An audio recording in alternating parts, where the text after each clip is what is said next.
Hello, Evelyn. It's 6 weeks since I saw you, and Mama says that she thinks you might be missing me. So I've decided, I bought this the other day, and I thought I'm going to read it for Evelyn because Mama likes this book. I think she had it for Mummy, but she's lost all the bits out of it. Okay, and it's called The Jolly Postman and Other People's Letters. Here we go. So, let's see if you can see it. Once upon a bicycle, so they say, the jolly postman came one day from over the hills and far away with a letter for the 3 little pigs. Okay, so what I've got to do, I've got to take out this letter. Put my book down. Okay, there it is. So it says, Dear Mr. and Mrs. Bear and Baby Bear, I am very sorry indeed that I came into your house and ate Baby Bear's porridge. Mummy says I am a bad girl. I hardly eat porridge when she cooks it. Daddy says he will mend the little chair too.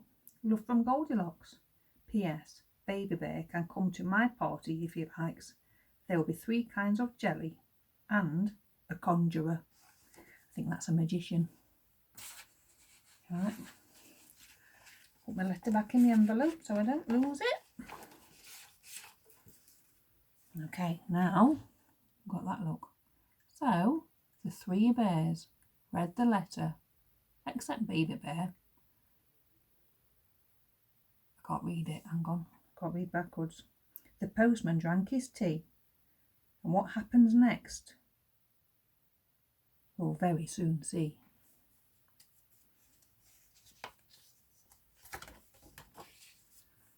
Right, it is again. Off went the postman, toodaloo, in his uniform of postal blue, to a gingerbread cottage and garage too, with a letter for the Wicked Witch. There you go. Another envelope.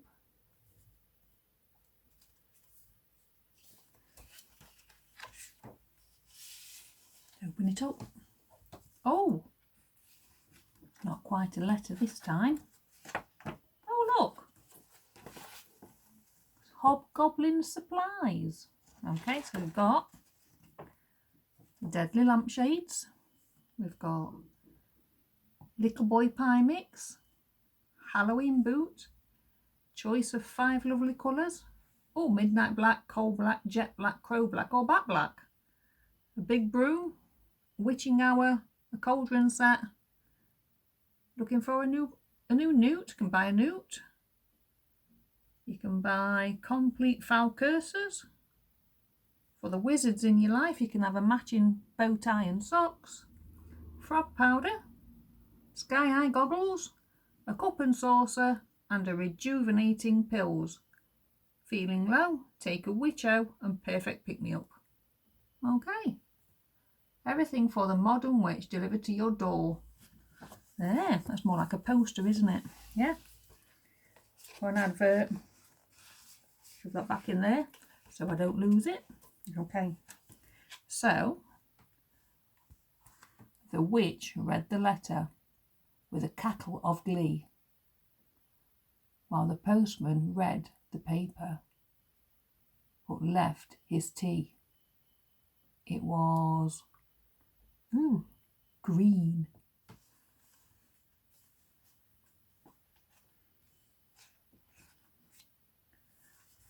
Next one.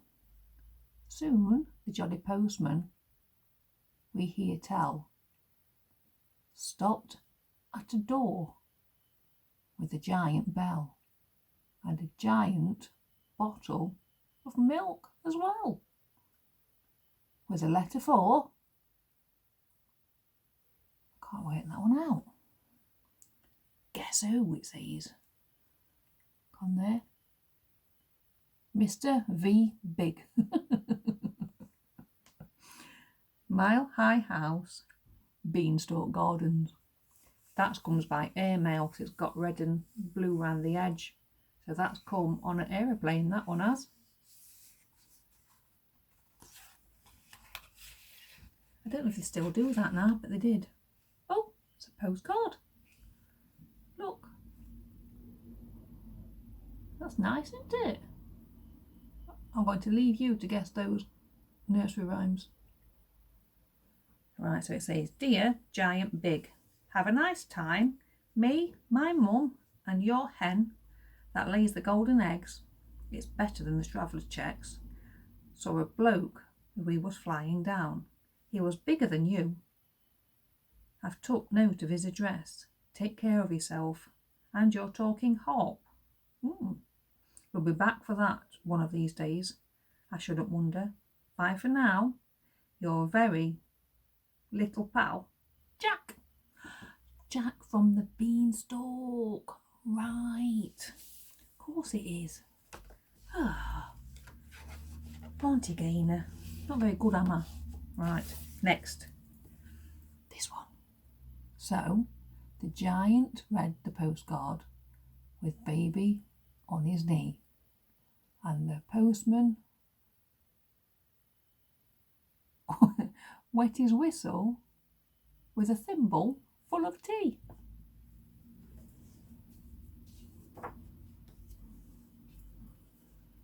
Okay.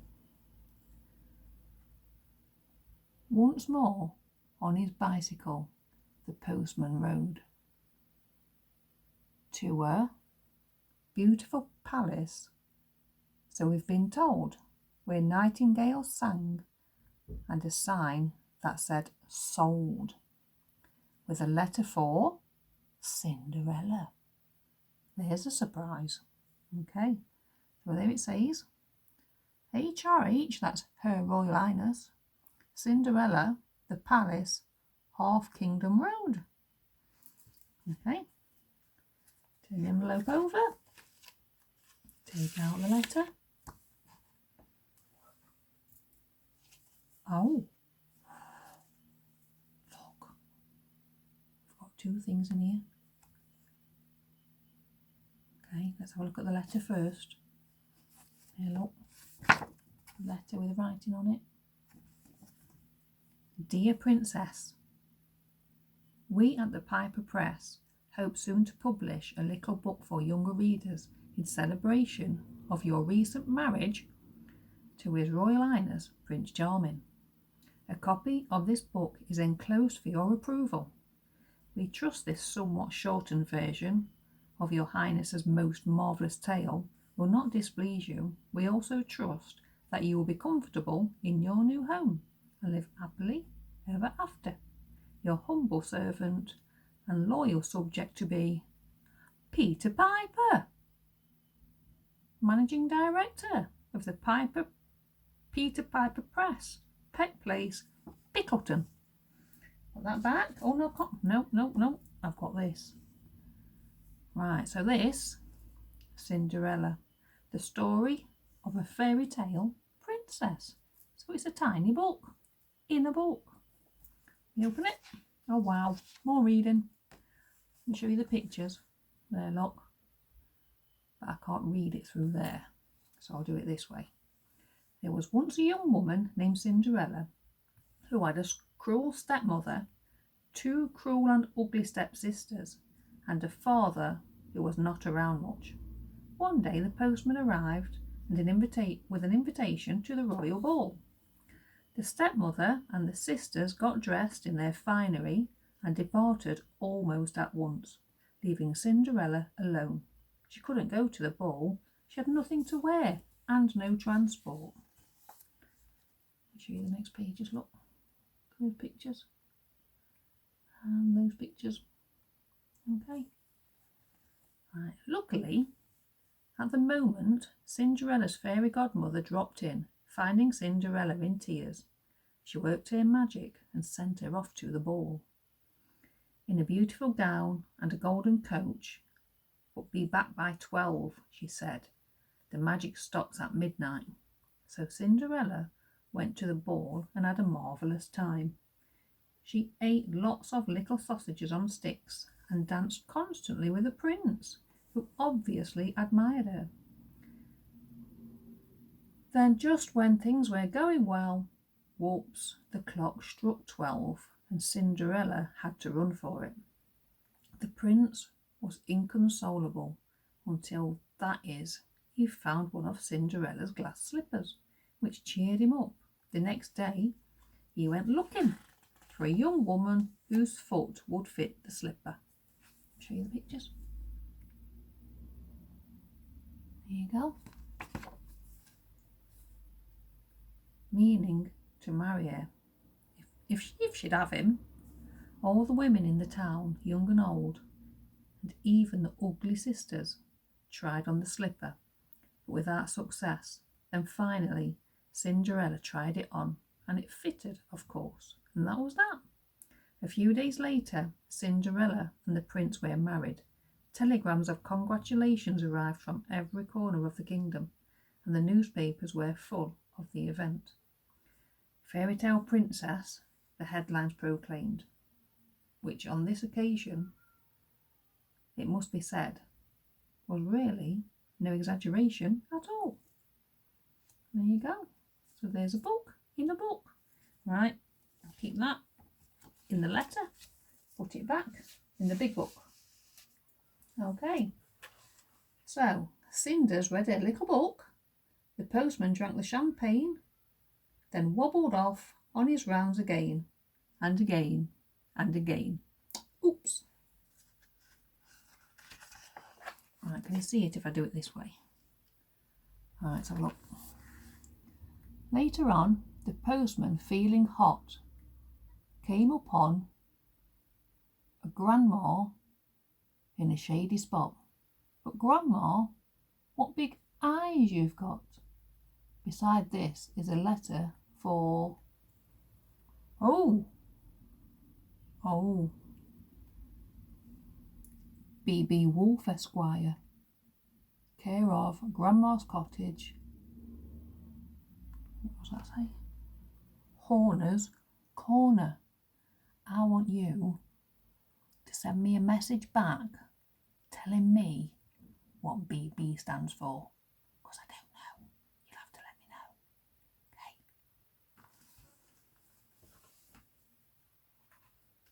Oh, what's this then? What is this one? Let's have a look. Another letter. Okay. There we go. Meeny Miny Moe and Co. Solicitors. Alley-O Buildings. Tow Lane. Right, so it says, Dear Mr. Wolfe, we are writing to you on behalf of our client, Miss Riding Hood, concerning her grandma. Miss Hood tells us that you are presently occupying her grandma's cottage and wearing her grandma's clothes without this lady's permission. Please understand that if this harassment does not cease, we will call on the official woodcutter and, if necessary, all the king's horses and all the king's men. That's Humpty Dumpty. Oh well. On a separate matter, we must inform you that Messrs. Three Little Pigs Limited are now firmly resolved to sue for damages. Your offer of shares in a turnip or apple picking business is declined, and all this huffing and puffing will get you nowhere. Yours sincerely, Harold Meany. All right, very good. Right, put that one away. Are we ready? Here we go. So, Grandma, can you see it? Grandma read the letter and poured the tea, which the not-so-jolly postman drank nervously. Why does he feel nervous? It's Grandma. He's got Grandma's hat on, look. Why is he nervous? Don't know.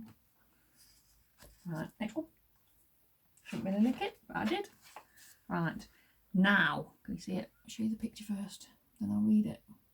Now the jolly postman, nearly done, so is the story, came to a house where a party had begun.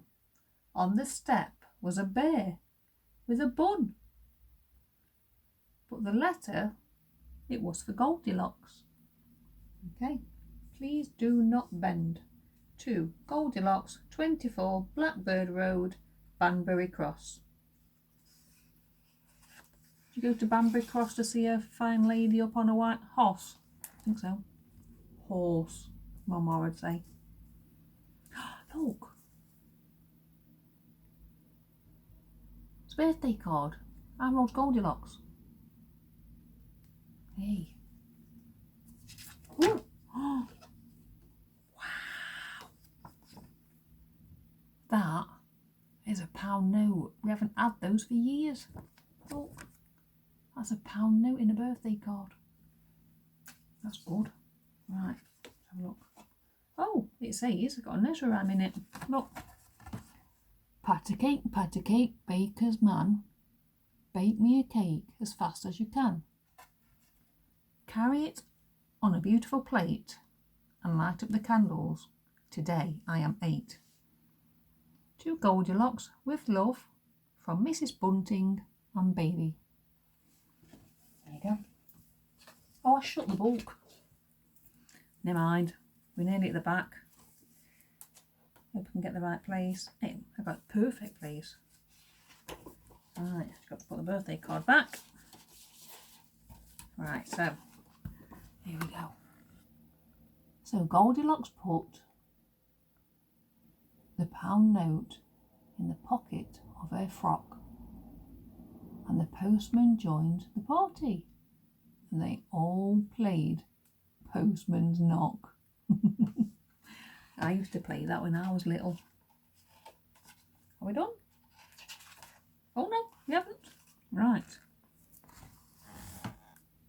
Once upon a bicycle, so they say, a jolly postman came out one day from over the hills and far away, and went home in the evening for tea. Hold on. Yep, right, look. The end. Okay. Wow. Hope you enjoyed that. I'll see you soon.